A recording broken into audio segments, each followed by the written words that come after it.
Tá, então vamos começar para a gente terminar muito tarde. Como eu já apresentei a Cecília, então para a gente não tomar tempo para apresentar a Cecília de novo, vocês tiveram aula com ela, foi a segunda aula.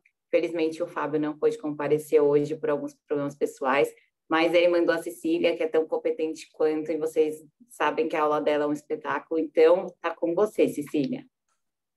Obrigada, Thaís. Então, de novo, só estendendo aqui o pedido de desculpas do Fábio, ele teve um imprevisto pessoal, e então estou aqui assumindo o lugar dele, mas o tema hoje é um pouquinho diferente, eu só não sei se eu...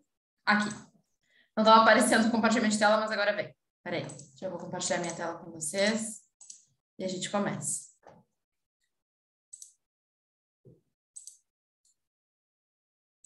Vocês conseguem ver a minha tela aí? Sim. Beleza.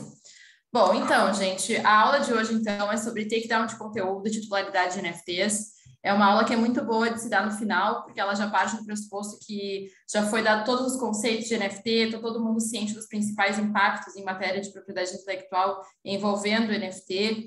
E aí, o objetivo da apresentação e da aula de hoje, então, é apresentar para vocês um pouco dos conceitos e do procedimento que o takedown oferece em matéria de propriedade intelectual, não só para fins de tutela de direitos, mas também como que se dá a interlocução desse procedimento com os NFTs e também com o metaverso, que eu vou trazer um pouquinho no final. Então, eu estruturei a aula de hoje em 3 partes principais, em 3 momentos principais. Vou trazer agora no início alguns casos interessantes, então alguns casos que envolvem discussão de direito de propriedade intelectual, né, especialmente direito autoral e marcas, em relação ao uso de determinados produtos, de determinadas imagens, e aí vou pedir a opinião de vocês em alguns casos, para a gente começar a discussão. Num segundo momento, eu vou falar do surgimento do takedown, efetivamente, que nada mais é do que um procedimento de retirada de conteúdo, né? Então, para quem já trabalha com rede social, já trabalha com internet, marco civil, especialmente, sabe desse procedimento. Então, a ideia aqui hoje é trazer esse overview sobre o conceito, ou quando surgiu o takedown, e trazer alguns exemplos de como esse procedimento funciona nos principais lugares do mundo, pelo menos de forma exemplificativa. Então, vou falar um pouco de Estados Unidos, Canadá, União Europeia, e, finalmente, do Brasil, falando o que a gente tem em vigor hoje, como que funciona aqui. E, ao final, vou fazer alguns paralelos e alguns questionamentos sobre a compatibilidade do takedown com os NFTs, especialmente tendo em vista que a gente não tem resposta pronta atualmente. A gente tem alguns casos em andamento que falam sobre NFTs que desrespeitam direitos de propriedade intelectual. Então, discutir o que está acontecendo nesses casos, qual é as direções possíveis, e aí trazer essa conclusão global sobre como funciona o takedown em relação ao cenário de NFTs que a gente tem hoje. Então, sem mais delongas, já entrando nessa discussão inicial de casos, e aí já mostrar que essa discussão ela já acontece há algum tempo, né, especialmente no que se refere ao procedimento de takedown. Então, aqui, esse é um dos principais casos, né? A gravadora que fez a gravação da música do Prince, Let's Go Crazy, notificou a mãe dessa criança que havia postado um vídeo no YouTube do bebezinho cantando a música Let's Go Crazy. O vídeo tem muito ruído, mas depois eu compartilho a apresentação para vocês assistirem no paralelo, se desejarem. Mas ficou uma situação muito estranha, porque a mãe jamais ia pensar que ela ia ser notificada pela gravadora porque estava reproduzindo aquela música, mas acabou que começou a ter uma discussão sobre essa postagem, e o que a gravadora queria era que o YouTube realmente tirasse esse vídeo do ar, o que realmente veio a acontecer por um determinado período de tempo em relação ao procedimento de takedown em vigor nos Estados Unidos. A mãe, que era a Stephanie, respondeu essa notificação da gravadora, da OMG, por meio de uma contra-notificação, que, como eu vou falar mais para frente, é o procedimento adequado nos Estados Unidos para responder esse tipo de procedimento. E, no paralelo, processou judicialmente a gravadora, dizendo que esse vídeo que ela havia postado do filho dela no YouTube fazia parte da doutrina do fair use, ou do uso justo daquela música, né? E que o envio da notificação pela gravadora teria sido feito de má fé. Então, o clipe que ela havia gravado do filho dela e postado no YouTube tinha sido de boa fé, né? Ela não tinha ali uma intenção de usar ou de oferir lucro em relação ao uso daquela música do Prince.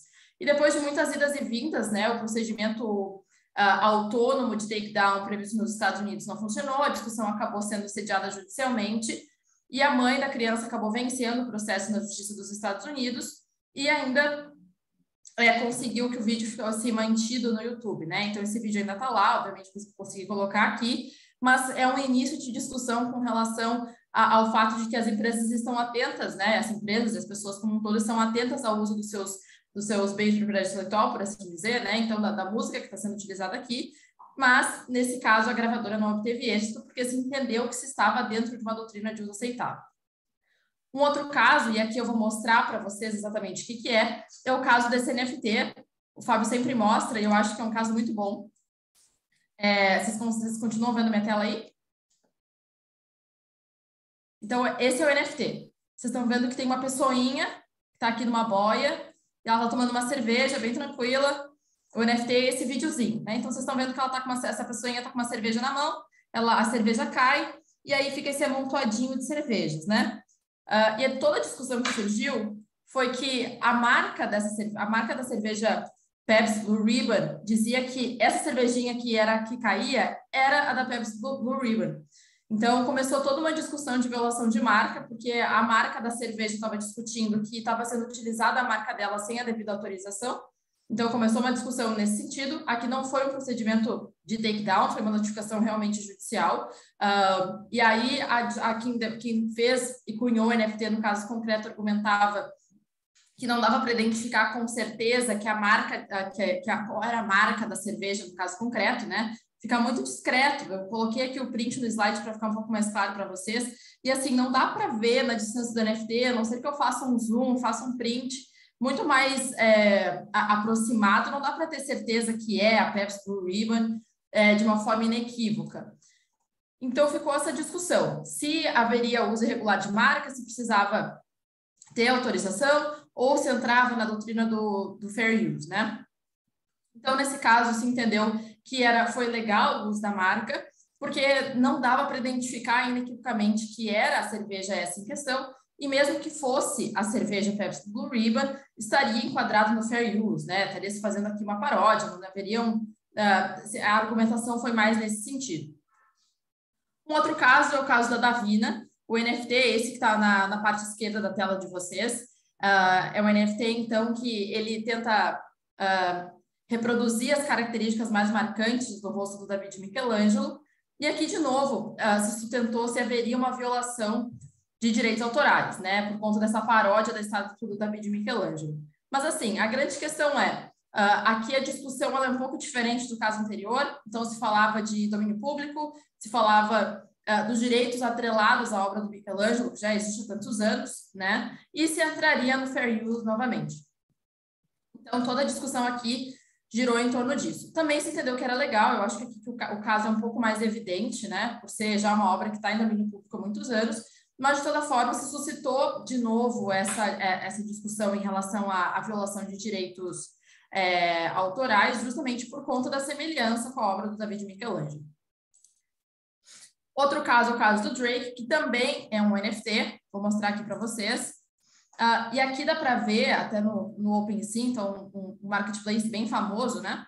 Então, dá para ver que dá para identificar muito bem o Drake, né? Quem conhece a música do Drake, onde está esse clipe, né?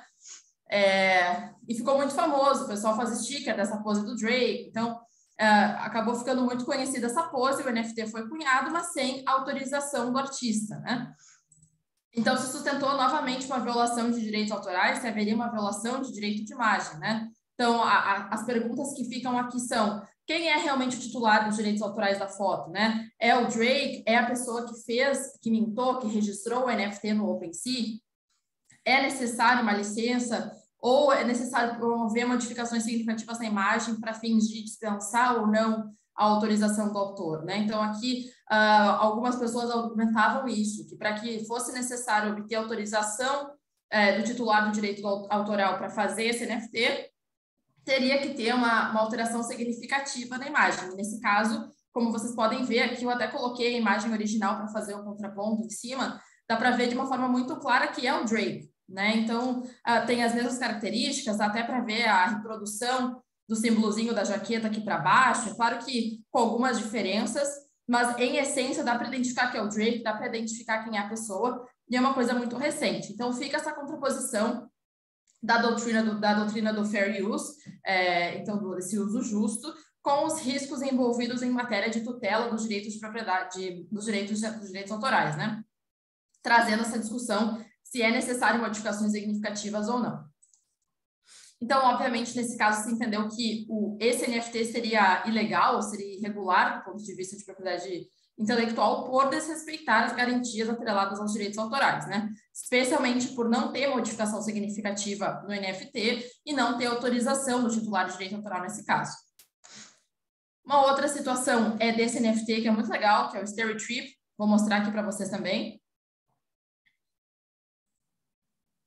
E esse aqui tem som, é bem bacana. Vocês conseguem ouvir aí? Sim. Então, esse é o NFT. Vocês estão vendo que ele tem vários componentes. Ele tem um componente da música, tem o componente da imagem do artista, do Van Gogh, aqui na esquerda.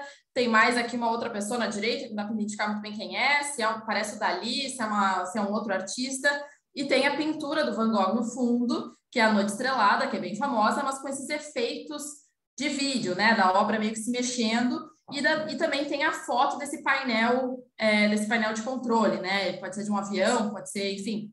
Mas que então tem todos esses elementos. A discussão que fica nesse ponto é se haveria uma violação de direitos autorais da mesma forma, né? Então, se as imagens do Van Gogh que são reproduzidas aqui no NFT, seja o autorretrato dele, seja a Noite Estrelada no fundo, se essas imagens são protegidas por direito autoral ou não, se elas já caíram em domínio público, né? Na verdade, já caíram em domínio público em decorrência do tempo, né? E, assim, a outra questão e que suscitou também nesse caso, a porção não significativa da obra original que está sendo retratada aqui e a adição de todos esses elementos diversos que eu comentei, né? Então, a música de fundo, que não dá para identificar se ela é atrelada a uma música específica ou não, mas é uma música indiscriminada, não é vinculada a nenhum caso em específico. A mudança dos ângulos da câmera, então dá para identificar que tem todo esse movimento do vídeo, né? Que traz essa diferença para a obra. E a questão do uso da imagem do cockpit, né? Que também você poderia discutir se haveria algum direito de uso haveria algum direito autoral em relação ao uso dessa foto, né? Então, de novo, a gente volta para a doutrina do fair use para discutir se haveria ou não uma violação de direito autoral aqui. Mas, por todos esses fatores anteriores que eu mencionei, né? A questão do domínio público, de ter muita alteração na obra original, ter todas essas adições a obra original do Van Gogh, da Noite Estrelada, não é literalmente uma foto da mesma forma que foi no caso do Drake. Então, não haveria irregularidade nesse caso. E aí, mais dois casos para a gente fechar essa introdução e começar a discussão do procedimento de takedown. É esse caso da xícara com o Jim Carrey. Então, uma pessoa pegou, fez uma xícara com a foto do Jim Carrey e fez um NFT dessa foto. De novo, a discussão aqui é violação a direito autoral, né? Especialmente a questão da violação do direito de imagem. Quem tem a titularidade da fotografia do Jim Carrey, então é uma discussão parecida com aquela relacionada ao NFT do Drake, né? Então, se haveria licença ou permissão de uso da imagem nesse caso, e a questão do risco substancial de violação em razão da falta de transformação substancial da imagem. Então, em todos esses casos envolvendo NFT e os direitos autorais, fica muito claro que, para tentar mitigar o risco em matéria de direito autoral, a reprodução ou o uso da imagem, ou ela tem que necessariamente perpassar pela licença ou permissão de uso dessa imagem, autorização devidamente feita dessa forma, ou, de acordo com essa postura atual da doutrina que fala sobre esse assunto, deveria haver uma transformação substancial naquela imagem original, tá? Como foi feita na questão da Noite Estrelada do Van Gogh, para que consiga se atribuir mais argumentos da doutrina do fair use. Então, nesse caso, pelos argumentos de não ter licença, não ter permissão de uso, não ter uma alteração substancial, ser só a reprodução da foto de Jim Carrey, mas numa xícara, que não traz uma alteração substancial na foto, é irregular esse NFT. E aí, por fim, trouxe aqui para ilustrar o caso da DC Comics, né? Então, para quem não sabe, um dos desenhistas que trabalhava nas ilustrações da DC Comics, o José Delgo, começou a publicar desenhos da DC Comics muito tradicionais, especialmente esse da Mulher Maravilha, e começou a vender esses desenhos como NFT. Ele lucrou aqui mais de $1 milhão com essa divulgação via NFT dos desenhos da DC Comics, e a DC Comics, obviamente, notificou o José Delgo por conta desse uso irregular dos personagens, né? Os personagens são vinculados oficialmente à DC Comics, e a DC Comics não recebeu qualquer parcela dos lucros que ele oferiu em razão da venda irregular desses NFTs online. E aí, a partir disso, a DC Comics proibiu a venda de imagens exibindo a propriedade intelectual da DC. E o desdobramento desse caso, e aí aqui já trazendo uma das conclusões com relação adiantando um pouquinho, né, no decorrer da apresentação vai ficar mais claro, mas que é a questão da compatibilidade dos NFTs com o Instituto do Takedown, né? Uma vez que ele fez o registro desse NFT no Ethereum, no blockchain, né, como vocês já devem saber, não é possível eliminar esse registro na sua totalidade, né? Então, existem algumas alternativas que conseguem fazer com que o NFT fique indisponível, mas ele não consegue sumir do blockchain de uma forma total, né? Existe como restringir o uso desse NFT e a circulação dele. Então, a manifestação da DC Comics, nesse caso, foi feita pelo presidente de assuntos jurídicos da DC, e que ele falou que entende as complexidades do mercado de NFT, e que eles trabalham em conseguir uma solução justa, né, e razoável para todas as partes, inclusive nesse caso do José Delgo. Eles sabem da atração que isso tem para os fãs, mas que essa oferta para venda da imagem de forma irregular da NFT dos desenhos da DC realmente não é permitida, é irregular. Então eles fazem esse apelo para a comunidade da DC que não compre esse NFT justamente porque eles não conseguem retirar do ar. Então aqui já trago um dos principais desafios do takedown de conteúdo nessa realidade de NFTs. E aí, dito isso, vamos partir para o surgimento do takedown, e aí eu já falo um pouquinho de algumas experiências que a gente teve, que a gente tem, né, do takedown nos Estados Unidos, no Canadá, na União Europeia e no Brasil. Então, o takedown, ele surgiu inicialmente no final dos anos 90 nos Estados Unidos. Ele foi criado no Digital Millennium Copyright Act, no DMCA dos Estados Unidos. Então, no final da década de 90, o Congresso norte-americano reconheceu todas essas questões envolvendo a internet, né? Teve até o caso do Napster no final dos anos 90, para quem lembra, que ele fazia a comercialização, por assim dizer, de músicas online sem autorização dos artistas. Então, acabava gerando muita discussão e como tutelar os direitos dos artistas nesse contexto. Então, considerando essa incerteza jurídica que era enfrentada pela indústria na época e a potencial responsabilidade que poderia ser atribuída aos provedores de serviços online, o parlamento criou essas regulações, esse conjunto de regulações que ficou conhecido como DMCA, que na sua seção 512 cria dois instrumentos principais, né? O primeiro, que é permitir que os titulares de direitos autorais tivessem o conteúdo online removido sem a necessidade de litígio, ou seja, sem a necessidade de uma ordem judicial prévia ou de ajuizar uma ação requerendo a retirada de conteúdo online. Então, permitindo que as empresas autorregulassem ou criassem procedimentos próprios para a retirada desse conteúdo do ar, né, ou da rede de internet. E facilitou o desenvolvimento da indústria da internet a partir dessa garantia de segurança jurídica para os provedores de serviços online. Porque, na verdade, quando a legislação nacional cria um procedimento aplicável para todos os provedores de serviço online, isso cria segurança na medida em que estabelece que todos os titulares de direito de propriedade intelectual, especialmente de direito autoral, vão ter a garantia de que, em havendo violação aos seus direitos nessa matéria, eles vão ter assegurados em relação a eles a possibilidade de que esse conteúdo vai ser retirado do ar, né? Mediante um procedimento específico a ser regulamentado de acordo com a realidade de cada empresa, né? Mas haveria essa possibilidade de retirada de conteúdo. E aí a seção 512 do DMCA, que é a que fala realmente sobre o takedown de conteúdo, vai, por isso, proteger os provedores de serviço online de responsabilidade pecuniária, porque viabiliza a retirada de conteúdo. Então, a principal intenção aqui é evitar a responsabilização pecuniária dos provedores e limita outras formas de responsabilidade por violação de direitos autorais. Então, afasta um pouco aquela regra, uma regra absoluta de que toda violação de direito autoral vai automaticamente implicar em responsabilidade pecuniária. Então, o que o DMCA tenta fazer aqui nessa mecânica é fazer com que o provedor, ou seja, só aquele que hospeda o conteúdo, não seja responsabilizado diretamente por mau uso de direito autoral por terceiros, ou seja, aqueles que fizeram o conteúdo ser disponibilizado na plataforma.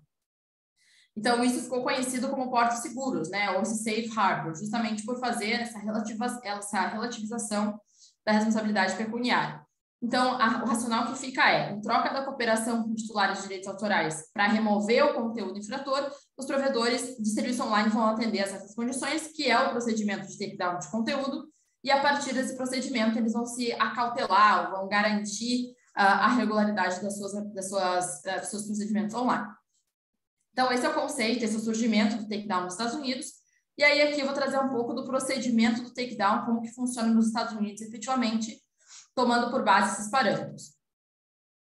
Então, o takedown, né, ou a remoção de conteúdo, o conceito dela é justamente isso. É uma solicitação que o titular de direitos autorais faz. Então, o titular de direitos autorais percebe, lá o Drake, no caso que eu trouxe, ele percebe que tem um NFT que está utilizando a imagem dele de forma irregular e sem autorização dele. O que ele vai fazer no caso concreto, de acordo com o procedimento dos Estados Unidos, é fazer uma solicitação diretamente para o provedor de serviços online. Então, por exemplo, nesse caso, ele iria fazer uma notificação para o OpenSea, solicitando que o OpenSea remova esse material da rede, né, remova do OpenSea, porque realmente está infringindo seus direitos autorais. Então, e aí o procedimento se aplica tanto a um site ou qualquer outro tipo de serviço online. Então, pelo procedimento dos Estados Unidos, fica muito mais fácil entender que seria aplicável também para os marketplaces de NFT, justamente porque é possível entender onde que esse serviço está sendo prestado e consegue retirar, pelo menos, o anúncio do NFT desse serviço online. Então, o provedor de serviços online, então, ele é realmente esse provedor de serviço que viabiliza o acesso à rede ou que viabiliza instalações para esse fim, né, para a apresentação de serviços online. E o DMCA, a regulamentação americana, contempla 4 tipos distintos, ou seja, ela protege e regulamenta pelo menos 4... Oi? Tem alguma pergunta aí? Desculpa, não tô vendo vocês. Acho que não, acho que alguém ligou sem querer. Alguém deve ter ligado o áudio sem querer. Não, tá tranquilo. Então, seguindo aqui. Então, tem pelo menos, o DMCA, ele protege pelo menos 4 tipos de provedores, né? E cada um tem que preencher diferentes requisitos para se qualificar como porto seguro. Então, a garantia que o DMCA faz é todos aqueles provedores de serviços online que se enquadrarem dentro do conceito de porto seguro vão poder se utilizar do mecanismo de no-risk takedown e evitar, pelo menos no primeiro momento, responsabilizações pecuniárias por mau uso de direito autoral por terceiros, né, ou por violação de direito autoral por terceiros. Então, o Safe Harbor previsto pelo DMCA vai servir primeiro, então, como um canal para transmissão online automática de material, sem modificação do seu conteúdo, né? O armazenamento em cache, então, o material está sendo transmitido automaticamente através da internet, de um terceiro para outro. Então, por exemplo, fazer uma cópia local de um website e disponibilizar para usuários que busquem o website original.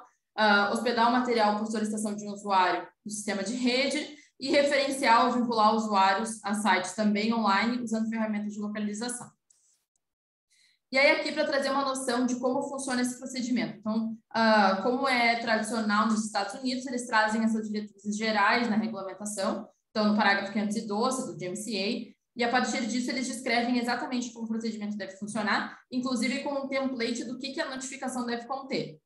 Então, a seção 512 do DMCA, ela traz as limitações de responsabilidade, que é exatamente o objetivo geral do takedown, como eu mencionei, para os 4 provedores de serviço online.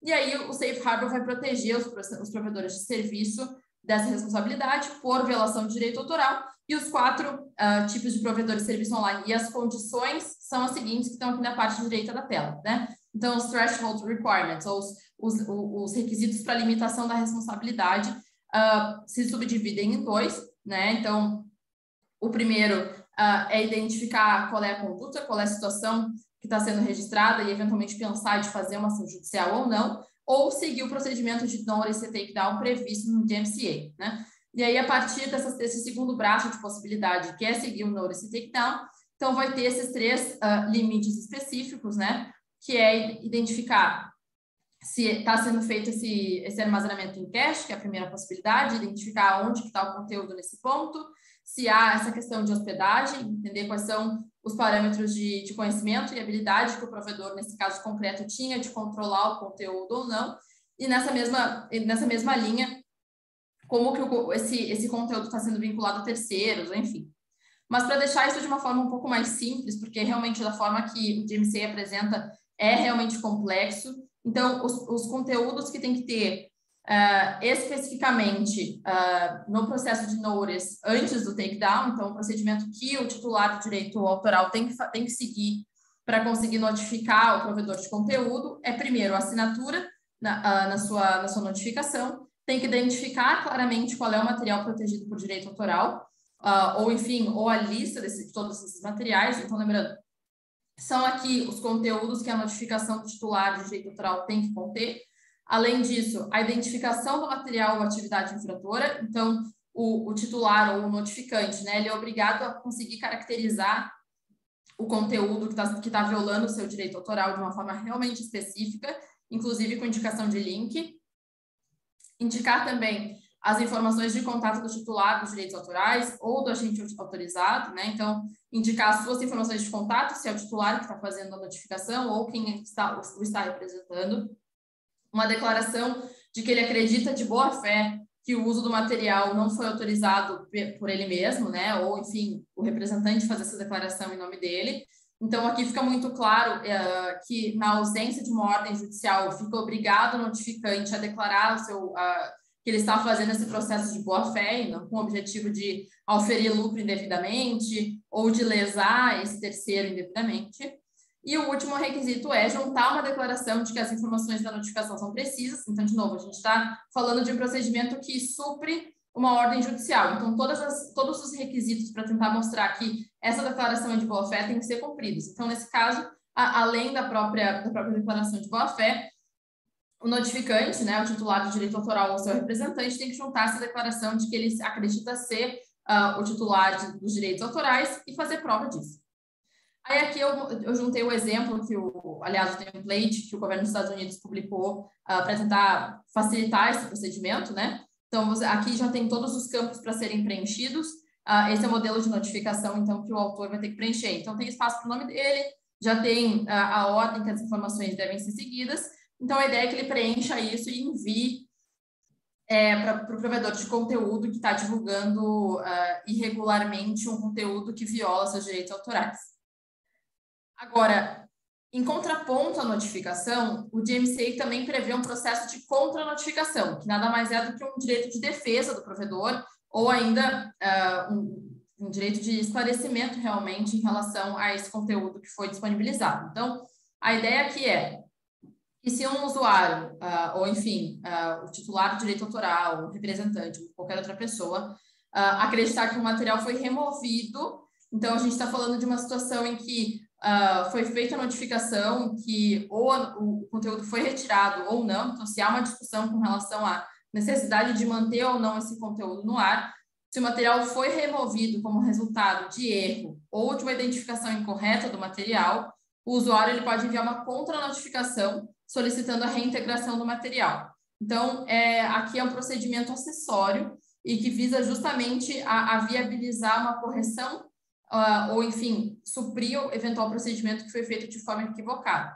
Então, a contra-notificação, por também suprir uma ordem judicial e um processo judicial, também tem que cumprir com uma série de requisitos. E depois do recebimento da contra-notificação, o provedor dos serviços online tem que restaurar o acesso ao material no prazo de 10 dias ou, no máximo, 14, a menos que o notificante consiga informar o provedor que entrou com uma ação judicial contra o usuário. Então, aqui a gente está falando do meio de campo, né? Quando a gente fala de notice takedown, tem que sempre entender e levar em consideração que aquele a quem se destina a notificação do processo de takedown não é o usuário que disponibilizou o conteúdo, mas sim o provedor do serviço que vai que vai aproveitar as medidas de segurança do Safe Harbor, que nesse caso é a nomenclatura utilizada pelo DMCA. Então, essa circunstância do processo de contra-notificação é uma circunstância na qual aquele que fez a notificação identifica que o conteúdo não era aquele conteúdo que estava violando seu direito autoral, era outro,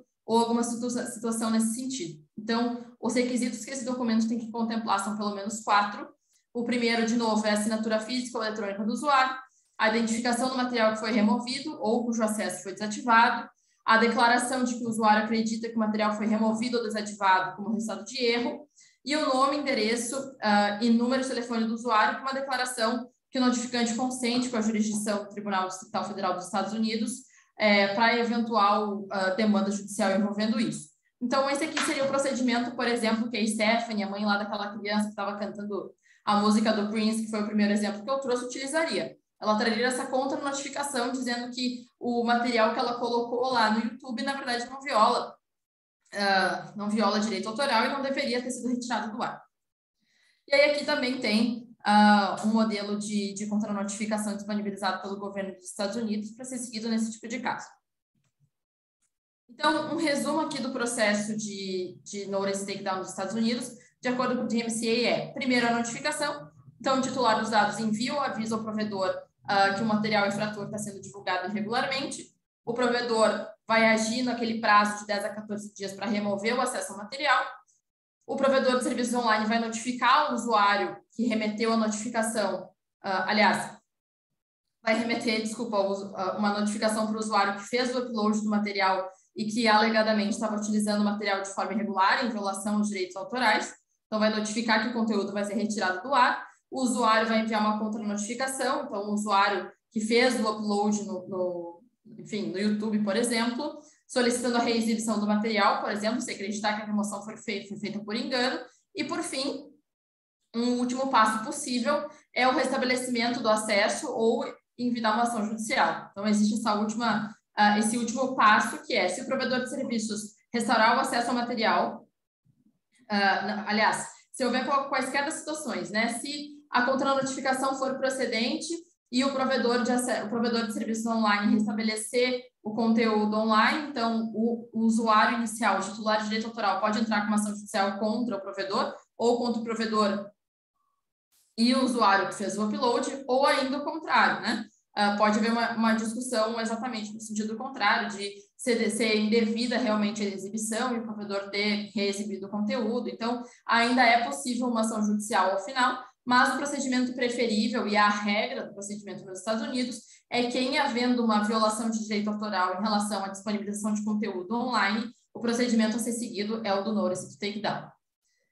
E aí, se vocês forem atrás e começar a procurar os principais provedores de conteúdo, né, YouTube, Instagram, Facebook, todos eles, pelo menos a sua maior parte, têm um procedimento de Notice Takedown disponível online. Então, aqui eu trouxe o caso do YouTube como exemplo, né? Então, eles já descrevem aqui qual é o procedimento a ser seguido, quais são as garantias que eles oferecem em relação a direito autoral com relação aos materiais que são exibidos no YouTube.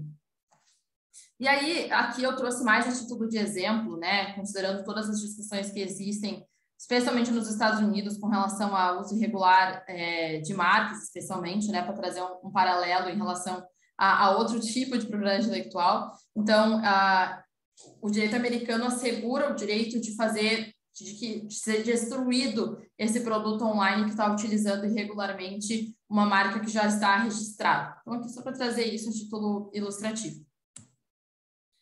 Com relação ao Canadá, o Canadá ele segue de forma muito semelhante ao procedimento dos Estados Unidos. Então, ele também adota o sistema do Notice Takedown. A diferença é que aqui o procedimento do Notice Takedown ele é estabelecido especificamente na Lei de Direitos Autorais. Então, e exige que os intermediários de internet, né, os provedores de serviços da internet que eu já havia mencionado, encaminhem notificações de titulares dos direitos autorais aos usuários, alertando que essas contas foram vinculadas a supostas atividades infratoras, como, por exemplo, download ilegal de filmes, né? Então, está muito mais próximo daquela realidade do Napster, que também viabilizava o download ilegal, mas naquele caso de músicas. A Lei de Direitos Autorais no Canadá vai garantir uma série de direitos exclusivos aos titulares dessas obras originais, incluindo o direito exclusivo de reproduzir as suas obras, de comunicar ao público, e esses direitos vão existir para promover realmente a criação e distribuição de conteúdo no Canadá, no território do Canadá, permitindo que os titulares de direito autoral realmente recebam a compensação por seus esforços na maior medida do possível e que haja garantia de um estado de bem-estar social, praticamente, né? Na verdade, o que a Lei de Direitos Autorais dos Estados Unidos faz é conceber um arcabouço muito mais amplo de direitos que extrapolam meramente a noção de responsabilidade pecuniária do provedor especificamente. Então, visa garantir a sustentabilidade do mercado como um todo. E em 2018, o Parlamento canadense alterou a Lei de Direitos Autorais para esclarecer que um aviso de violação que contém uma oferta de acordo, solicitação ou demanda de pagamento, ou ainda informações pessoais, referência a qualquer oferta, solicitação ou demanda, não cumpre o regime de notice and notice, né? Então, o procedimento aqui é um pouco diferente, é notice and notice, não é notice and takedown, só a nomenclatura é diferente. E o objetivo é desencorajar violações de direitos autorais e manter a efetividade do notice and notice. Então, a diferença aqui também, além da própria nomenclatura do processo, no Canadá é que a lei de direitos autorais desencoraja o máximo possível a realização de processos em paralelo, seja processo, especialmente processo judicial, para privilegiar o processo administrativo já criado de notice and notice. E aí aqui como funciona, né? O processo é um pouco mais enxuto, e o notice and notice vai se dar em relação... notice and notice porque engloba as duas notificações, uma na sequência na outra. A notificação do provedor e a notificação do usuário que fez o upload no sistema. Então, primeiro, o titular de direito autoral vai verificar que determinado usuário da internet está infringindo seus direitos. Então, por exemplo, identifica sei lá, vai atrás do seu direito autoral e verifica que tem gente baixando muitos filmes piratas daqueles do qual ele é titular de direito autoral. O que ele vai fazer é enviar um aviso, o primeiro notice, né, a primeira notificação, para o provedor de internet para que ele encaminhe a notificação ao infrator. Então, aqui, o procedimento é semelhante, mas acaba que nesse segundo passo, o provedor de internet engloba essas duas funções. No terceiro passo, então, o provedor de internet vai encaminhar o aviso da suposta violação ao usuário por e-mail, monitorando as atividades por um tempo. Então, aqui é uma coisa que não acontece nos Estados Unidos, né? Ao invés de ter o prazo de 10 a 14 dias para o provedor retirar o conteúdo do ar, depois da notificação do titular de direito autoral, o que ele vai fazer é notificar o usuário que fez o upload do material e ficar monitorando as atividades do provedor por um determinado tempo antes de tirar o conteúdo do ar, efetivamente, né? E aí vai haver a cientificação do titular por último. O provedor de internet vai informar o titular, aqui nesse caso dos direitos autorais, sobre a notificação enviada ao usuário e o resultado desse monitoramento. Então, de certa forma, dá para se falar que é um processo um pouco menos efetivo do que nos Estados Unidos, porque não garante o takedown do conteúdo imediatamente, mas é um processo que confia um pouco mais na boa-fé dos usuários e depende um pouco mais do conteúdo probatório mais rígido no início. Então, isso nos Estados Unidos. Na União Europeia, o procedimento não é claro, não existe uma regra, uma diretiva, um regulamento que estabeleça a nível de direito comunitário quais são as regras de notice e takedown que devem ser seguidas, ou se existem regras de notice e takedown. O que existem são duas diretivas que falam do comércio eletrônico e da forma de operar online de forma genérica, né? E aqui não estou falando de proteção de dados, mas sim especialmente dos aspectos legais relacionados especialmente a comércio realizado em meio eletrônico e disponibilização de conteúdo online. Então, a primeira diretiva ela é um pouco mais antiga, ela é a diretiva 31 do ano 2000, e ela fala de novo da responsabilidade dos prestadores de serviço. Então, ela lembra muito a doutrina do Safe Harbor nos Estados Unidos com relação a trazer garantias para evitar a responsabilização pecuniária dos provedores de internet.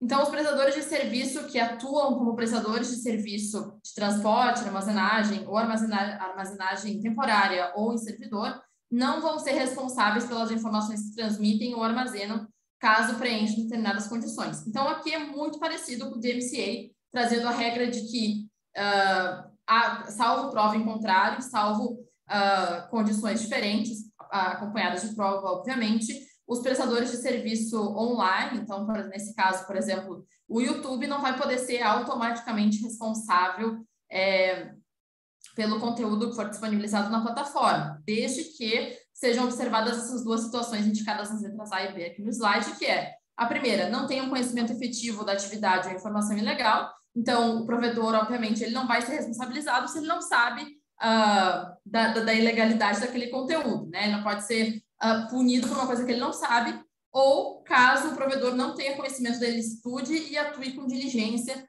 no sentido de retirar ou impossibilitar o acesso às informações. Então, a ideia aqui é de trazer realmente razoabilidade com relação ao processo de responsabilização de provedor de serviço online. Quer dizer, se ele não sabe da atividade legal, ou se ele veio a saber da atividade e agiu com diligência para tirar aquele conteúdo do ar, ou entrar em contato com o usuário que fez o upload, ele não pode ser automaticamente responsabilizado pela violação do direito autoral. Eu não estou falando aqui de eventual danos morais ou indenização por danos materiais que decorram dessa ação do provedor. Estou falando de responsabilização direta por conta de violação dos direitos autorais. E, além disso, essa diretiva ainda fala que os países da União Europeia não podem impor obrigações gerais de vigilância a esses provedores que eles chamam de intermediários. Então, a ideia aqui é que a Comissão Europeia não quer que todos os provedores de internet assumam essa obrigação de ter que monitorar o comportamento de todos os usuários que colocam conteúdo online, até porque seria uma obrigação absolutamente excessiva. Imagina o YouTube ter que monitorar o conteúdo que todo mundo publica na rede.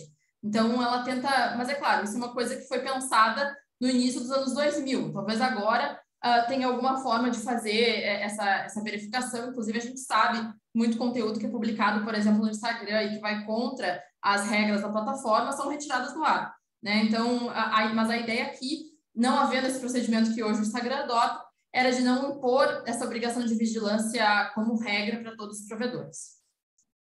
E a segunda diretiva é a Diretiva 790 de 2019, essa sim bem mais recente, e ela fala dos direitos de autor e direitos conexos no mercado único digital. Então, o mercado único digital que existe na União Europeia e é atrelado a várias espécies de regras, né? Então, o mercado único digital é um processo legislativo, na verdade, né?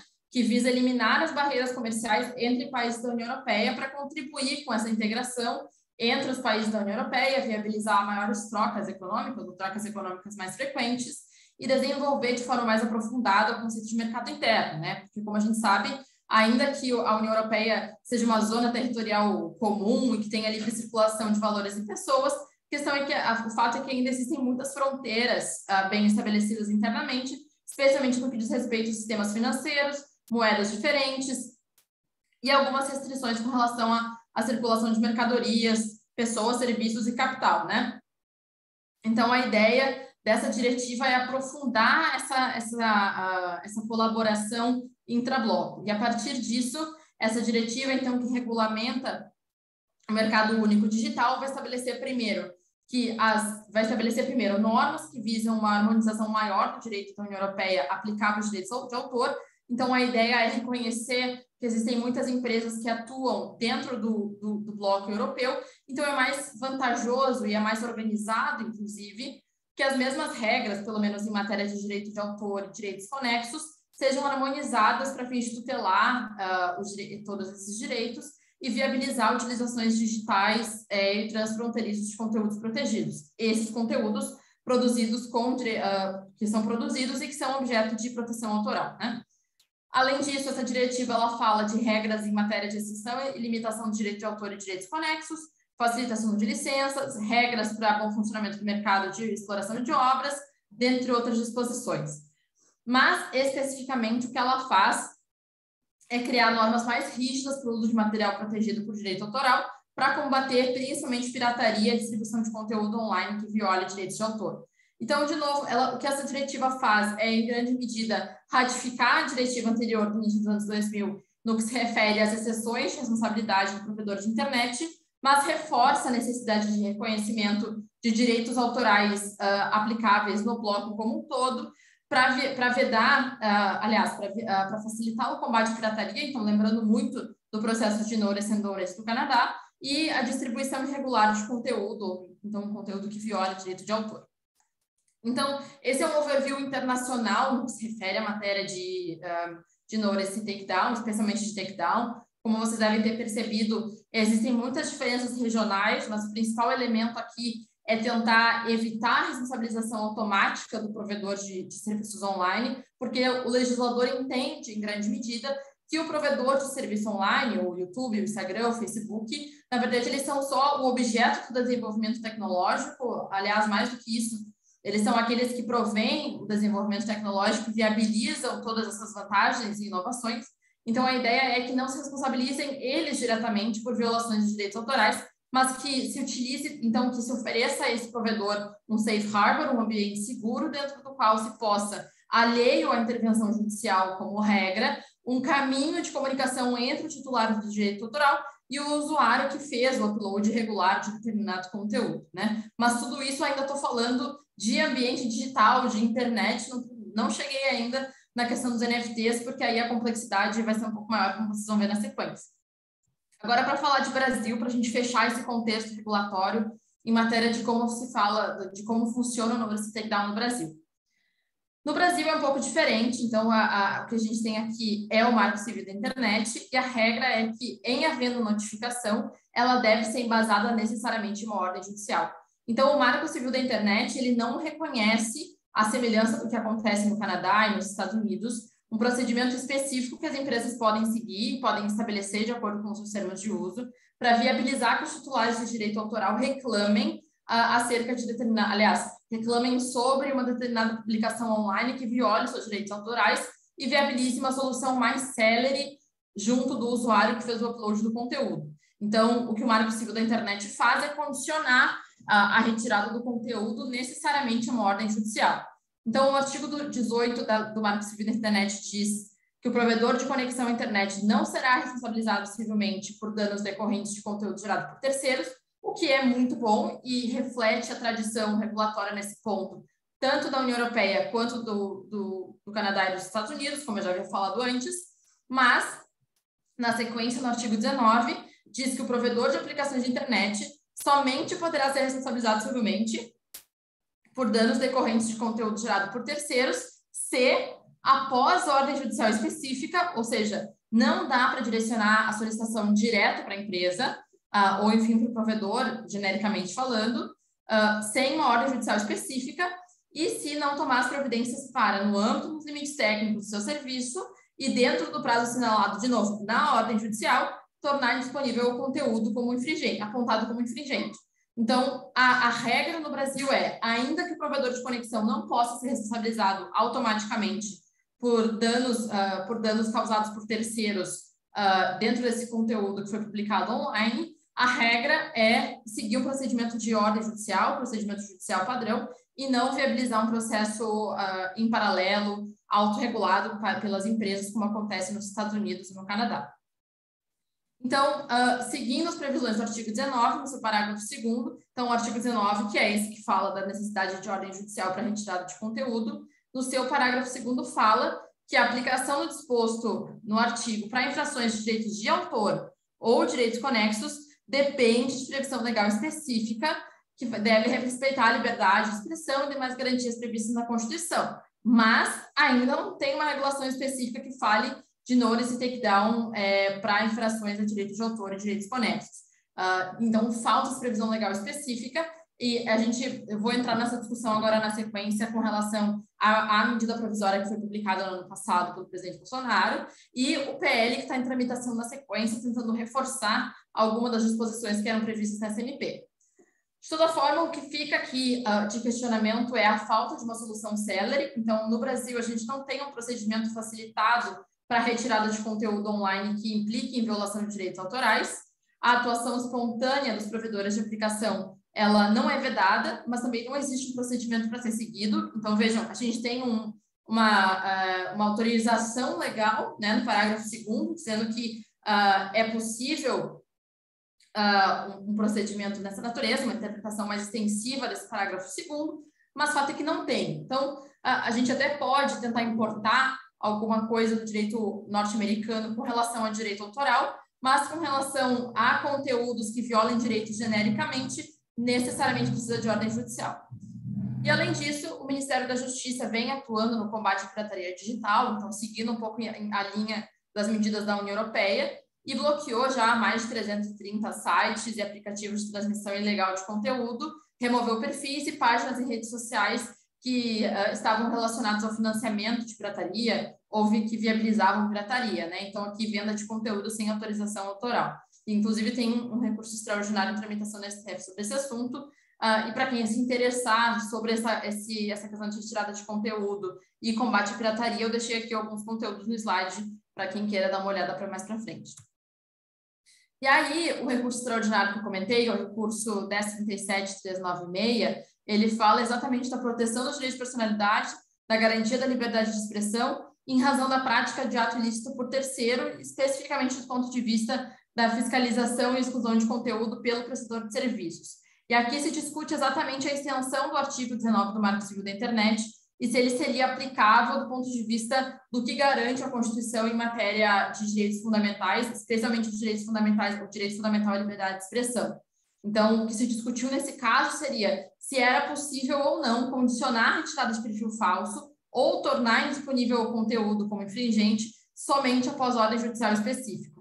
Então, nesse caso, a discussão foi muito intensa no ponto de vista da necessidade de ter ordem judicial e de não ser um procedimento célere. Então, voltando para os artigos 18 e 19 do Marco Civil da Internet, especialmente no que diz respeito ao direito autoral. E aí, nesse caso, foi fixado né, o tema de Repercussão Geral 987, que fala que a discussão sobre a constitucionalidade do artigo 19 determina a necessidade de prévia específica ordem judicial de exclusão de conteúdo para a responsabilização civil de provedores de internet, websites e gestores de aplicativos de redes por danos decorrentes de atos ilícitos praticados por terceiro. Então, em resumo, o provedor pode ser responsabilizado civilmente, sim, mas, se não tomar as providências no âmbito dos limites técnicos do seu serviço, retirar o conteúdo do ar. Então, na verdade, o que aconteceu aqui foi só uma ratificação do que já prevê o parágrafo 2º do artigo 19, que já fala, aliás, o caput do artigo 19, que já fala da condição de ordem judicial, e que, para esse fim, no caso desse recurso extraordinário, foi considerado constitucional o artigo 19. Então, é um assunto absolutamente complexo nesse ponto. Inclusive, teve um caso sequencial, também julgado pelo STF, que fala da modulação de efeitos dessa decisão, né? O que pode ser aplicado antes do Marco Civil da Internet depois, e quais são os deveres do provedor de internet. Mas, então, o que a gente tem hoje de postura do STF nesse tema complexo é que prevalece o disposto no caput do artigo 19, que é a retirada de conteúdo deve necessariamente pressupor ordem judicial. Então, não temos um processo autônomo de notice takedown em vigor pela legislação, especialmente no que diz respeito ao direito autoral, porque está pendente de regulamentação. E aí, pegando esse gancho da necessidade de regulamentação, foi publicado, vocês devem lembrar, a medida provisória 1068 de 2021 pelo presidente Bolsonaro, que foi absolutamente discutida. Ela pretendia fazer diversas alterações no Marco Civil da Internet e na Lei de Direitos Autorais para falar de como as redes sociais deveriam ser usadas. E, inclusive, para impedir remoção arbitrária e motivada de contas. Porque, de novo, a gente está falando aqui de uma falta de regulamentação em relação a como retirar conteúdo online. A gente só fala que para que seja retirado quaisquer conteúdos, precisa de uma ordem judicial que determine prazo. Agora, se a gente está falando de conteúdos de direito autoral, a gente ainda não tem um procedimento específico para isso. Então, a ideia aqui é que alguns provedores online começam a se autorregular nesse ponto, e o que a ANP pretendia fazer era criar uma lista exaustiva de temas que poderiam ser moderados pelas plataformas. Essa MP ela foi questionada por várias ações diretas de inconstitucionalidade, foi criticada por muitas autoridades, por muitos estudiosos do tema, mas a MP ela nem chegou a caducar, ela nem foi incluída em pauta, inclusive teve os seus efeitos suspensos no período em que ela ficou em vigor pelo STF, mas uma parte do texto da MP foi incorporado no PL 3227 de 2021, que atualmente está em tramitação no Congresso Nacional. Então, o que dizia a MP? Então, só para ilustrar, lembrando que a MP não está mais em vigor, os efeitos dela foram suspensos, então, na prática, ela não operou nenhum efeito, né? Mas só para trazer alguns exemplos do que ela previa, né? E é um texto um tanto quanto estranho do ponto de vista jurídico, né? Então, a medida provisória, ela visava incluir o artigo 8C no Marco Civil da Internet e dizer que, em observância à liberdade de expressão, comunicação e manifestação de pensamento, a exclusão, suspensão ou bloqueio da divulgação de conteúdo gerado por usuário somente poderá ser realizado com justa causa e motivação. Então, aqui lembra um pouquinho do procedimento de notice takedown nos Estados Unidos, que fala que essa notificação ou que essa ciência com relação, ou esse pedido de exclusão ou suspensão de conteúdo, aliás, ou bloqueio de conteúdo, precisa ser justo e motivado. E aí, o que é considerado justa causa para fins de retirada, exclusão, suspensão ou bloqueio de conteúdo seria, né, nesse rol exaustivo que a MP precisava incluir, desacordo com o disposto no Estatuto da Criança e Adolescente, então postagens que violassem direitos de crianças e adolescentes, ou divulgação ou reprodução que configurasse. E aqui só para trazer alguns exemplos, né, não vou ler todos, mas que trouxesse nudez ou representações explícitas ou implícitas de ato sexual, apoio, recrutamento, promoção ou ajuda a organizações criminosas, disseminação de vírus de software ou de código de computador, apoio, promoção e incitação de atos contra a segurança pública. Então, são medidas as mais diversas e que representam um controle muito grande do Estado em relação a qual é o conteúdo promovido, produzido por titulares, né? Mas a ideia aqui era que há requerimento do ofendido, então daquela pessoa que tivesse seu direito violado, seja em matéria de direito autoral ou não, que seu representante legal, seus herdeiros ou ele próprio, se houvesse comprovação da violação à sua intimidade, privacidade, imagem, honra, inclusive dos seus dados pessoais API, de proteção de dados ou da sua propriedade intelectual, poderia postular a retirada desse conteúdo se configurada uma dessas situações de justa causa e, claro, a necessidade de cumprimento de determinação judicial, né? Então, a determinação judicial também configuraria uma justa causa para fins de retirada de conteúdo. Mas, em resumo, o que a MP visava estabelecer era 3 outras hipóteses que, por serem justas causas para fins do texto do Marco Civil da Internet, dispensariam a necessidade de determinação judicial como única forma de retirada de conteúdo. Mas, como eu falei, ela nem chegou a ser incluída em pauta, porque teve uma grande discussão em relação ao cerceamento de diversos direitos por conta desse estabelecimento de rol de justas causas. E aí, em substituição a ela, foi proposto pelo Congresso Nacional o PL 3227 de 2021, que prevê a inclusão desse parágrafo único no artigo 1º do Marco Civil da Internet, dizendo que o disposto no Marco Civil da Internet, então, de novo, esse parágrafo único é uma sugestão, é o texto inicial do PL que está sendo discutido, então esse parágrafo único ainda não existe, a pretensão do PL é que ele seja incluído esse artigo 1º que já existe no Marco Civil da Internet. Então, a ideia é que se passe a prever que o disposto no Marco Civil da Internet se aplique, mesmo que as atividades sejam realizadas por pessoa jurídica sediada no exterior, desde que oferte serviço ao público brasileiro ou a uma pessoa jurídica integrante do mesmo grupo econômico que possui estabelecimento situado no país. Eu trouxe esse parágrafo único porque, ainda que ele não fale do processo específico de retirada de conteúdo online, ele traz uma importante disposição que é a transnacionalidade, ou seja, o Marco Civil da Internet passaria a ter uma projeção, uma aplicação transnacional, o que significa que uma empresa que, como está escrito aqui, que ainda que não esteja localizada no Brasil, que ofereça serviços aqui, muito à semelhança do que ocorre com a Lei Geral de Proteção de Dados, se sujeitaria ao Marco Civil da Internet. Então, por exemplo, o Facebook, que ofereceria serviço aqui, se sujeitaria às disposições do Marco Civil da Internet em relação aos serviços que sejam ofertados aqui no Brasil, e em se estabelecendo um procedimento de notice takedown aqui, se sujeitaria a esse procedimento aqui, não ao procedimento dos Estados Unidos. Mas o mais importante que esse PL traz é o conceito de moderação em redes sociais. Então, ela prevê o conceito de ações dos provedores de redes sociais por exclusão, suspensão ou bloqueio da divulgação de conteúdo gerado por usuário e ações de cancelamento ou suspensão total ou parcial dos serviços e das funcionalidades de conta ou perfil de usuário. O que o PL faz, então, é não trazer um rol do que configuraria a justa causa, mas prevê que os provedores de rede social podem moderar as redes, podem tomar atitudes de exclusão, suspensão ou bloqueio. Mas o PL busca ser o mais genérico possível, ele só visa incluir esse conceito dentro do Marco Civil da Internet, mas não traz um procedimento de notice takedown, não traz alternativas à necessidade de ordem judicial para viabilizar esse procedimento. E aí aqui, só para trazer alguns dados para fechar essa parte de conceito de takedown, aqui é o relatório do Google. O Google já viabilizou mais de 5 bilhões de solicitações de remoção, então um número bem elevado. E aí aqui, contrapondo algumas coisas, né?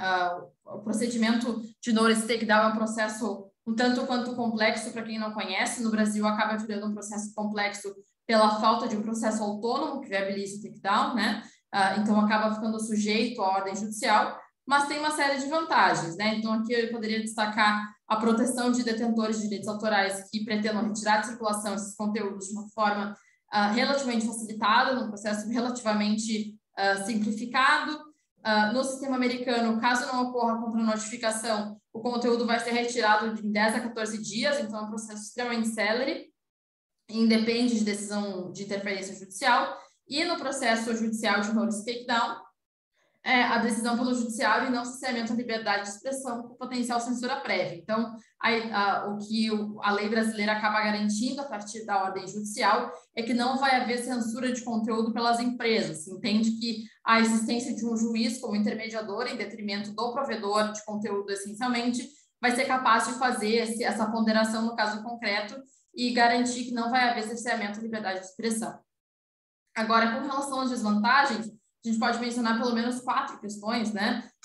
Primeiro, a retração nas quantidades de pesquisa que estavam sendo desenvolvidas em relação a falhas de segurança nas tecnologias.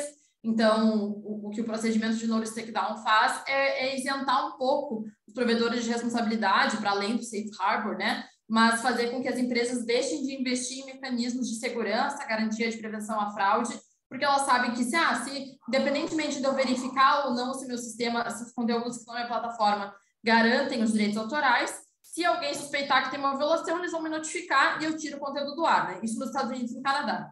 Então, acaba deixando as empresas mais confortáveis nesse ponto, né? Que elas não precisam investir tanto na verificação de autenticidade e de regularidade do ponto de vista de direitos autorais dos conteúdos que são divulgados online. Acaba viabilizando uma discussão muito grande também entre a liberdade de expressão e a garantia dos direitos autorais, né, até onde vai cada um.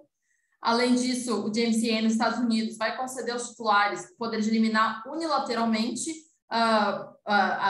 o conteúdo. Então, de novo, a contranotificação ela vem depois. Então, é muito possível que o conteúdo já saia do ar nos 10 a 14 dias, sem que haja uma discussão muito grande sobre isso.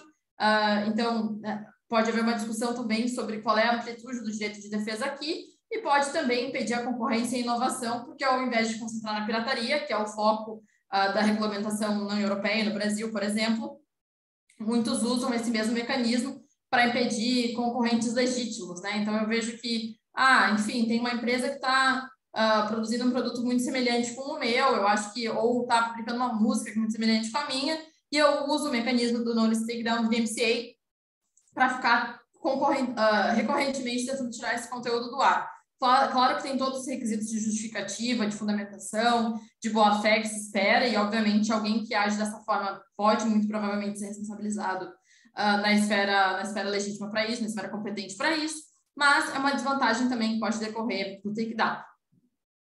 Agora, feito todo esse overview sobre o takedown, já me direcionando para a parte final da apresentação, vou falar um pouquinho sobre a compatibilidade do takedown. Então, é um procedimento que está muito atrelado aos provedores de internet e aos provedores de serviço online, essencialmente, com os NFTs, que, como vocês já devem saber nesse momento, existem em outro ecossistema. Os NFTs existem dentro do blockchain, dentro do Ethereum, que não se confunde com a internet. Então, a gente está falando de um outro ecossistema que não está sujeito às mesmas regras, necessariamente, porque, como eu falei na minha aula, para aqueles que lembram, não existe uma regulamentação homogênea hoje acerca de como deve se tratar as trocas comerciais, o registro e toda a questão envolvendo propriedade intelectual dentro do blockchain.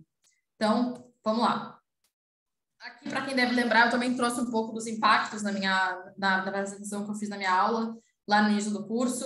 Então, eu falei um pouco dos impactos jurídicos dos NFTs de forma geral, e naquele momento a gente, inclusive, falou dos direitos, dos impactos à propriedade intelectual em si. Então, aqui só recapitulando um pouco, né? Então, que é a dificuldade de identificar quem é o verdadeiro titular dos direitos autorais atrelados àquele NFT, se é aquele que está fazendo o registro, né, do NFT no blockchain, se é efetivamente aquele que desenvolveu a obra, que produziu o conteúdo, até qual é a extensão da doutrina do fair use, né, do uso justo, qual seria o limite da alteração significativa da obra original para configurar uma desnecessidade de licença ou autorização em relação àquele direito autoral, né? E, inclusive, a própria discussão da titularidade do direito autoral é fundamental aqui, e muitos questionam até que ponto o vendedor do NFT lucra com um trabalho subjacente sem a permissão do artista ou detentor dos direitos autorais. Então, tem toda uma discussão acerca dessa cessão tácita. Na verdade, não chega a ser tácita porque o titular efetivo do direito autoral nem sabe, mas é como se fosse uma autorização tácita para fins de remissão dos direitos pecuniários em relação àquela obra. E a grande questão, que a gente ratifica muito no curso sempre, que é a questão de que a propriedade do certificado do NFT não garante a propriedade do ativo em si, ou dos direitos de propriedade intelectual do material, né? Então, a dificuldade que existe em assegurar que aquele que está fazendo o registro do NFT realmente é o titular dos direitos autorais. E aí aqui, os impactos da direita, eles dizem muito mais respeito aos impactos de uma violação de direito autoral, enfim, de direito de propriedade intelectual. Porque é justamente porque o blockchain tem uma natureza permanente, de perenidade, né, que não é possível eliminar o registro de um NFT, pelo menos não no primeiro momento. Então, a questão é que, como regra, só é possível que o conteúdo suma do blockchain se houver alguma falha de servidor, alguma falha de segurança, alguma falha realmente atrelada à disponibilidade do sistema. Então, isso dificultaria muito o procedimento de knowledge takedown, considerando essa característica da perenidade. E da mesma forma, a proteção de dados, porque a gente está falando aqui, claro, de uma obra, a gente está falando de uma produção intelectual, mas a gente também pode falar da identificação desse autor, né? Então, se a gente está falando de uma obra que consta o nome errado do autor, então a gente também já pode falar de uma violação de proteção de dados no que se refere aos direitos à retificação e eliminação dos dados pessoais, porque não vai ser possível a correção do nome daquele autor naquele NFT que está sendo comercializado no marketplace, como qualquer outro. Então, daria também para falar de violação a direito à proteção de dados. Então, em resumo, quando se fala de compatibilidade do takedown com os NFTs, a gente primeiro tem que levar em consideração, e aqui eu estou trazendo questões, tá? Aqui não tem nenhuma resposta pronta para isso, porque como a gente vem discutindo desde o início, né? Todo o processo em que envolve NFTs e que envolve o uso do blockchain ainda está se desenvolvendo. Quando eu trouxe na minha apresentação alguns modelos regulatórios, então a gente nem tem uma uniformidade regulatória no que se refere a como funciona essa nova estrutura tecnológica, mas as principais questões que eu gostaria de trazer aqui com relação a isso são: a primeira, como que um titular do direito autoral poderia remover um NFT que infringe seus direitos autorais, considerando a imutabilidade? Então, existe a alternativa dos burner wallets, isso eu não quis adiantar no início de propósito, porque, na verdade, a alternativa é que, em havendo a constatação, como foi o caso da Nike e da Hermès, né, para quem acompanha, que as duas marcas identificaram em situações diferentes, no caso da Nike foi no blockchain, que havia uma outra empresa que estava comercializando alguns dos tênis Jordan lá que eles desenvolvem e comercializam de forma irregular e sem autorização da Nike. A Nike entrou com uma ação judicial nos Estados Unidos, que ainda está em tramitação, dizendo: olha, eu quero que vocês juízes determinem a eliminação desse registro do blockchain. E toda a discussão que está tendo agora, tá, mas como? Né? Como é que eu vou apagar esse registro do blockchain? Não é como se eu estivesse falando lá daquela previsão da lei dos Estados Unidos que fala da possibilidade de eliminação de registros, por exemplo, aliás, da eliminação de conteúdos que violem direito de marca, por exemplo, online. É possível fazer a eliminação de um registro na internet. Agora, no blockchain existe a característica da imutabilidade. Então, ainda não existem nem casos de plataformas que tenham realmente removido um NFT depois de ter sido vendido. Então, a alternativa, considerando as características do blockchain, é essas burner wallets, que nada mais são que carteiras que também vão armazenar os bens digitais, os criptoativos, só que a característica delas é que elas impossibilitam o compartilhamento desse crypto asset, ou desse bem vinculado ao ambiente cripto para terceiros. Então, isso acaba evitando ou até impedindo, na maior extensão possível, que a pessoa que tenha irregularmente registrado esse NFT no blockchain receba lucro, porque ela não vai conseguir transferir a terceiros. Então, pelo menos eu vou parar, eu vou conseguir evitar a continuidade desse NFT e conseguir evitar que ele siga gerando lucro para aquele que fez o registro indevidamente no blockchain. Então, o que isso significa em termos práticos é que quem for fazer o registro do NFT, então, se vocês se inspirarem pelo curso e vierem a querer fazer um registro de um NFT em qualquer marketplace, a ideia é que seja revisado o material na maior extensão possível e que vai ser certificado digitalmente via NFT no blockchain para garantir que o conteúdo é original ou que vocês tenham permissão do autor para fazer isso, porque, de novo, os NFTs não vão substituir o registro de propriedade intelectual no órgão competente. Então, isso também é um ponto importante, que está ligado àquela premissa de que propriedade do certificado digital, que, de novo, é o NFT, não garante a titularidade do bem. Então, ainda que a gente possa fazer equiparação no blockchain como se fosse um registro de cartório, para fins de propriedade intelectual, não é a mesma coisa. Então, pelo menos com relação à regulação que a gente tem hoje, fazer um registro de NFT da obra não garante que você é o titular para fins de propriedade intelectual no país onde você está. Então, por exemplo, pode ser o USPTO nos Estados Unidos ou pode ser o INPI no Brasil. Isso é fundamental também. E também impacta a questão da compatibilidade do takedown com os NFTs, porque é intrínseco à natureza do takedown, independentemente do ordenamento que você está considerando, que você tenha que fazer prova da titularidade, da autoria daquela obra que está sendo, ou daquele conteúdo que está sendo divulgado, em violação ao seu direito. Então, você vai precisar fazer prova disso necessariamente, e se você você fez o NFT não garante a propriedade. Então, é muito complicado fazer prova nesse caso. E aí, isso também dificulta ações judiciais para compensação de danos decorrentes de violação de propriedade intelectual envolvendo blockchain, porque elas são muito mais complexas, podem envolver anonimização, você vai ter que ter, como eu falei na minha apresentação também, o que garante a exclusividade é a chave que você tem para acessar o blockchain, então também é muito complicado mexer com esse conteúdo. Então, tudo isso acaba afetando a viabilidade do takedown, a compatibilidade do takedown com obras que foram cunhadas via NFT no blockchain, foram mintadas via NFT no blockchain e que violam direitos autorais. Então, o DMCA, e aí falando de novo de takedown, oferece um meio para identificar infratores anônimos, que é um dos grandes riscos com o blockchain. Daí quem lembra da minha apresentação no início do curso, né, que eu falei lá da questão da Rússia, que eles não queriam nem chegar a regular a matéria de blockchain, por conta da não possibilidade ou da dificuldade de identificar quem são os titulares daqueles bens cripto, né? Ou especialmente no que diz respeito ao mercado financeiro cripto, ao Bitcoin, todas as outras criptomoedas, né? Por conta dessa possibilidade de financiamento anônimo e não conseguir se entender quem é a pessoa. Então, o DMCA nos Estados Unidos, pelo menos no que diz respeito ao mundo digital e não cripto, concede aos titulares de direitos autorais o poder de requisitar um provedor de serviços de internet, por exemplo, como o OpenSea, informações suficientes para identificar um infrator anônimo. Então, disponibiliza aos provedores de internet maiores possibilidades de investigação em relação justamente para identificar quem é o infrator, né?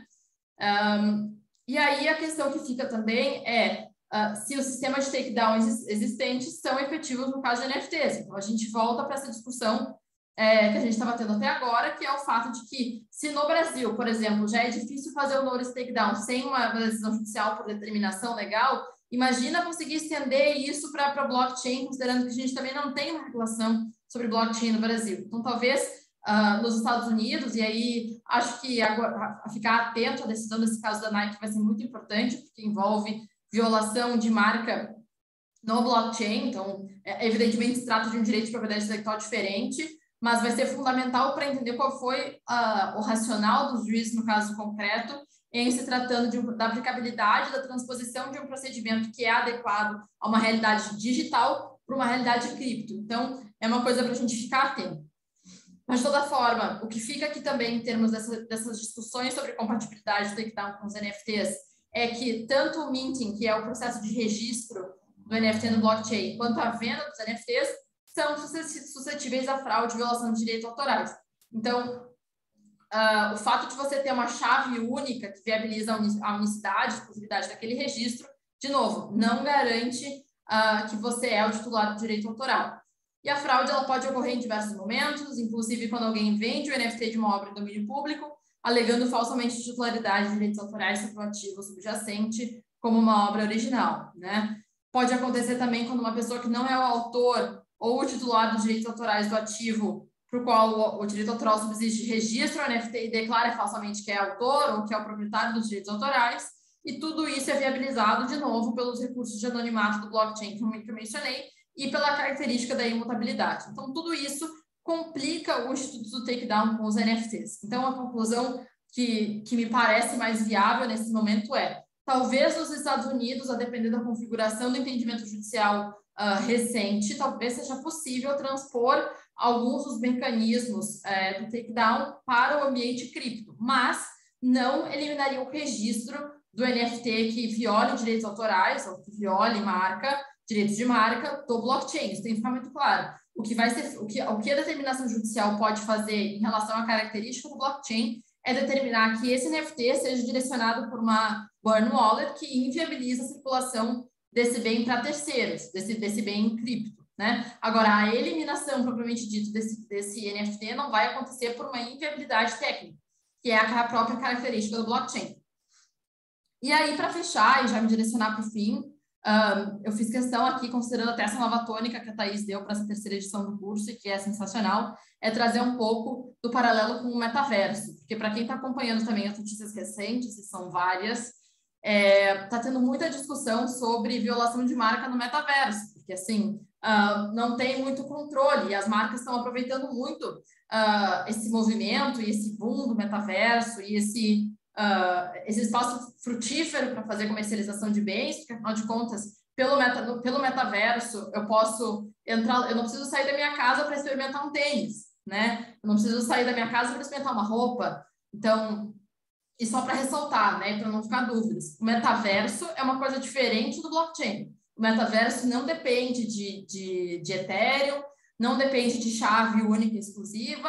Não, o metaverso não é um certificado digital. O metaverso é uma realidade virtual. Para quem jogava The Sims, para quem jogava Second Life, é muito parecido com isso. A diferença é que hoje a tecnologia permite que você não tenha só uma realidade virtual que você acesse pelo computador numa situação 3D, né? A tecnologia permite que hoje, com os óculos de realidade virtual e os outros instrumentos, né? Então, agora tem os nunchucks que você pega na mão, tem até...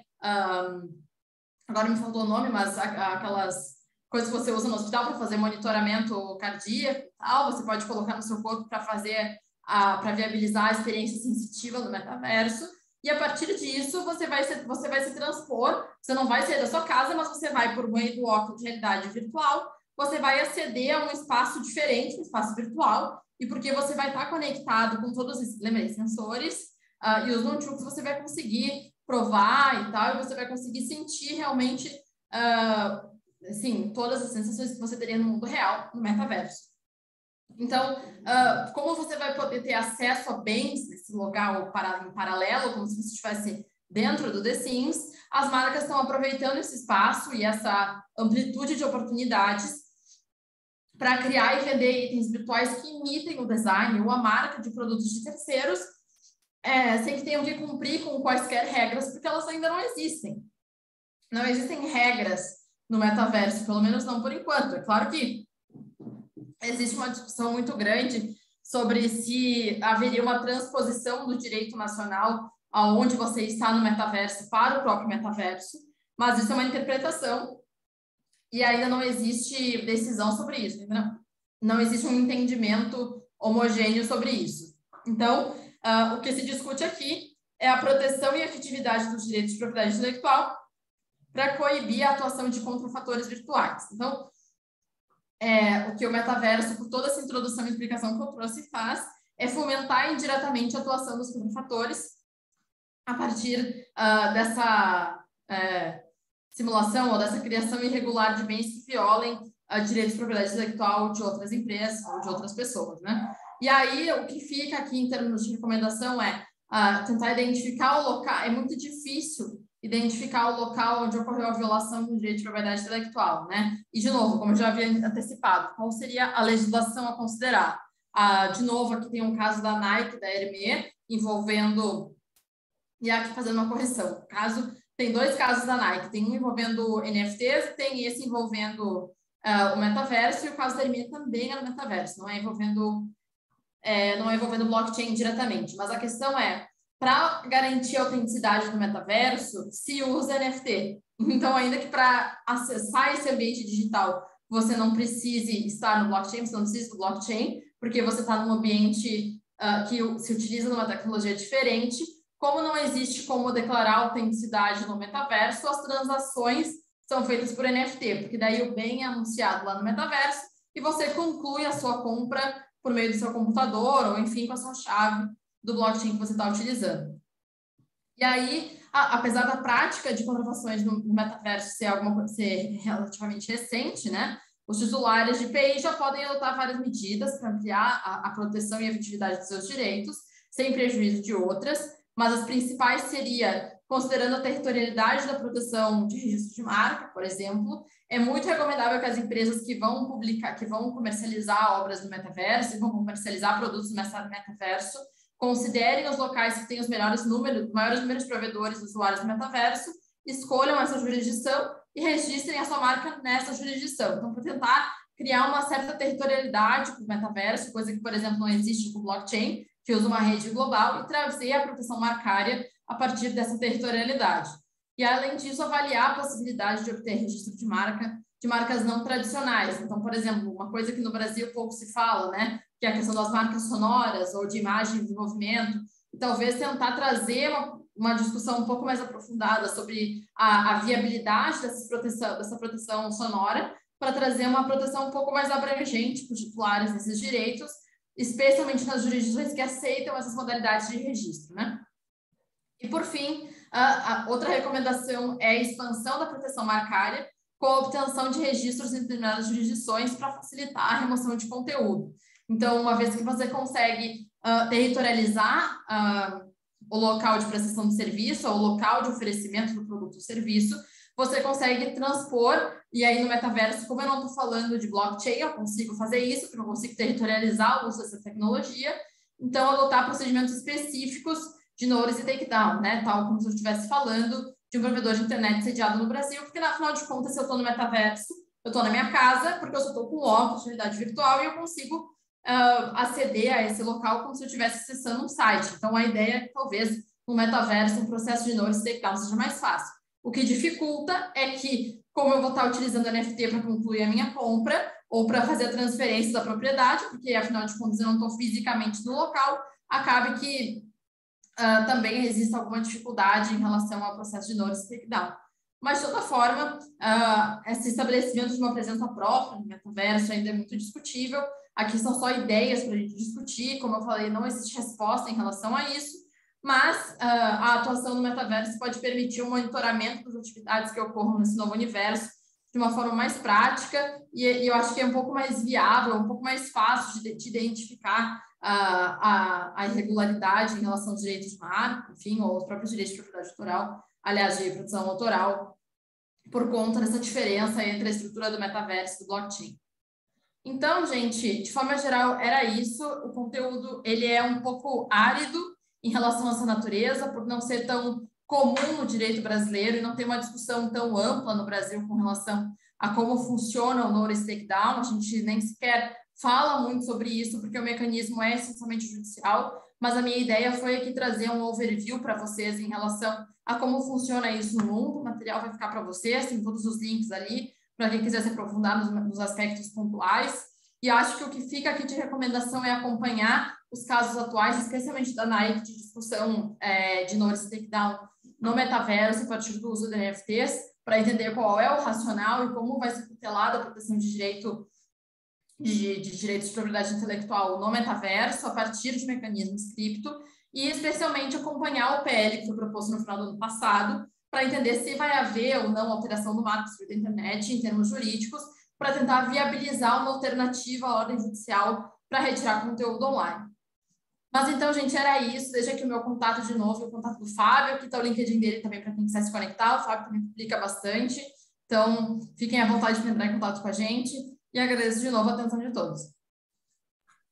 Nós que agradecemos, Cecília. Obrigada. Foi excelente. A Adriana está falando aqui. Excelente aula, Cecília. Obrigada. Foi mesmo. Muito esclarecedora. Pessoal, vocês têm alguma dúvida? Vocês ficaram muito quietinhos aí durante a aula. O chat também estava quietinho. Vocês têm alguma dúvida? Podem perguntar. Estou olhando aqui no chat também se tem alguma coisa. Vocês estão tímidos hoje? Está tudo bem? Quinta-feira, acho que está chegando perto da sexta. Vocês já querem o sextou, né? Então tá, gente. Eu, como não tem...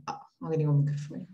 Na verdade, não é uma dúvida, é só uma percepção. É porque eu percebo que todos os professores, quando vêm, desde o início da primeira aula, todos sempre deixam bem aberto a questão dos conceitos, porque ninguém tem a verdade absoluta ainda sobre NFT. Então, é uma condição ainda para todos nós, de aprendizes que somos, de pisar em um terreno altamente desconhecido e conhecido, mas que ainda não há uma legislação determinada para aquilo, não há ainda uma normativa determinada. Então, ao mesmo tempo que é um mundo novo, esse lance de NFT, é também algo que nós, como profissionais, temos que ter bastante cautela a orientar o nosso cliente, seja lá quem for que nós vamos falar sobre esse assunto. Deixando claro que nem mesmo a legislação ainda está pronta para esse tipo de novidade, né? E eu até compreendo a colega que lá na frente, Thaís, lá atrás, quer dizer, ela disse que para ela, de acordo com ela, por ela ser de outra geração, estava difícil assimilar e tudo mais, mas na minha opinião, até para nós dessa geração, também é algo muito novo, é algo muito, assim, diferente, digamos assim. E outra coisa que a Cecília falou, e isso só veio a tornar ainda mais claro para mim, é que não se trata de uma propriedade intelectual NFT, né? É uma questão muito de anterioridade daquilo que se criou. Mas tem profissionais da área de propriedade intelectual que estão vendendo, dizendo que é uma nova propriedade intelectual, um novo formato de propriedade intelectual. Então, é aquela coisa absurda que a gente ouve e que falta justamente isso aqui, essa capacitação, buscar conhecimento, buscar se aperfeiçoar. E agradecer a Cecília pela aula maravilhosa. A outra que eu assisti também já tinha dado nota 1000 e essa aqui está nota 2000, viu, Cecília? Obrigado. Obrigada, Arimateia. Fico feliz. Muito obrigada. Não, mas é isso mesmo. A gente estava até comentando aqui no chat, né, Arimateia, sobre essa questão de não comprova a originalidade. Isso a gente não comprova a originalidade. E aí eu até repeti uma frase que eu sempre repito, eu acho que é a quarta ou quinta vez já que estou falando aqui no Eu acho que você tem que publicar, acho que você tem que falar na sua bio já, Thaís, assim. Eu vou colocar, a sua citação. que não é minha, né? É do Jorge Ordelin, de Cuba, e eu ouvi, eu falei, gente, é isso. Porque eu acho que foi entre a primeira e a segunda edição do curso. Estava muito nebulosa essa questão, assim, comprova a origem, comprova... E não comprova quem é o autor daquela obra que está sendo certificada pelo NFT. E comprova de onde saiu aquilo, de que computador, de que pessoa que foi lá na blockchain e registrou. Ela não comprova que quem registrou é o autor. Então, eu não vejo essa questão de, é uma nova forma de API. Não é uma nova forma de API, é uma nova forma de registro de uma questão autoral. Agora, não é um novo bem tangível, assim, de... agora é marca, desenho industrial, patente, direito autoral e NFT. Não é. O NFT ele vai certificar, tá? Alguém perguntou quem que foi? Acho que foi a Mari. Peraí. A Mariane estava falando da questão que eu comentei aqui no chat que daria para substituir. Como que funcionaria o NFT? Você conseguiria substituir um registro da Biblioteca Nacional por um NFT. Não sei se vocês acompanharam aqui no chat, eu estava explicando que a questão dos direitos autorais não tem uma obrigação de você registrar. Você registra só para você documentar uma anterioridade. Então, para quem não atua, acho que é a minoria aqui, mas quem não atua na área de propriedade intelectual talvez não saiba disso. Direitos autorais a gente não tem a obrigação de registrar, isso está previsto na lei. Por que a gente registra? Para você conseguir documentar. Então, com o NFT, você consegue documentar que em tal dia, em tal horário, a Cecília foi lá e registrou. Então, se alguém surgir meses depois falando assim, essa obra é minha, prova, porque a Cecília tem um documento provando que no dia 7 de abril ela registrou. Você tem algum documento provando que no dia 6 de abril você tinha isso criado, que a Cecília inventou e que a Cecília copiou e registrou no dia seguinte? Então, nesse sentido que você consegue substituir. Tem até pessoas que falam assim, você pode proteger os direitos autorais enviando uma carta para você mesmo, que você documenta ali. Não recomendo, porque você não sabe o conteúdo da carta. Então, você tem só um AR ali falando que em tal dia você se enviou uma carta. Tá, mas o que tinha dentro do envelope? Ninguém sabe. Então, não recomendo. Então, assim, se quem não atua na área ou alguém vier perguntar porque vocês estão fazendo curso de NFT, sugere, registre por NFT, na blockchain, não sendo NFT, pode ser só numa rede de blockchain, como tem a autora da LD Soft, registre em cartório, se envie por e-mail e... Tem várias formas de você proteger, desde que você consiga provar que aquilo que você está protegendo Está registrado. Não se mande cartas, porque a carta não vai funcionar, tá? Pessoal, mais alguma dúvida? Alguém que não atua na área, quer perguntar, que não entendeu alguma coisa? Não? Silêncio, então tá bom, vou entender que ninguém tem dúvidas. Cecília, muito, muito obrigada mais uma vez. Mande um abraço para o Fábio. Fala que sentimos a falta dele, mas que você o substituiu muito bem. Espero que tudo se resolva lá com ele. Pessoal, espero vocês, então, segunda-feira, às 18 horas, nossa penúltima aula. Então, aproveitem para tirar dúvidas, não terminem um curso. Eu sei que nada está tudo muito certo sobre NFT, mas não terminem o curso com muitas dúvidas. Então, o que vocês puderem tirar de dúvida, aproveitem aqui o curso, tá bom? Cecília, E obrigada. compareçam impreterivelmente presencial na última aula, que eu já assisti, e é maravilhosa, e também é uma situação assim, ó, eu acho que é uma das aulas que mais resolve dúvida, né, Thaís? Porque acaba que vai vendo na prática, então aproveitem muito, estejam todos juntos, juntam ao vivo, vai valer muito a pena. Eu acho também. Não, e tem gente, na última edição, o pessoal estava falando se essa aula devia ter sido no começo. Aí eu falei, vocês falam isso agora. Porque se fosse no começo, ninguém ia entender nada. Exatamente. Deixa ela para o final mesmo. Então tá, gente. Até. Obrigada, Thaís. Então, obrigada a você. Bom final de semana, Obrigada, pessoal. gente. Tchau, tchau. Tchau.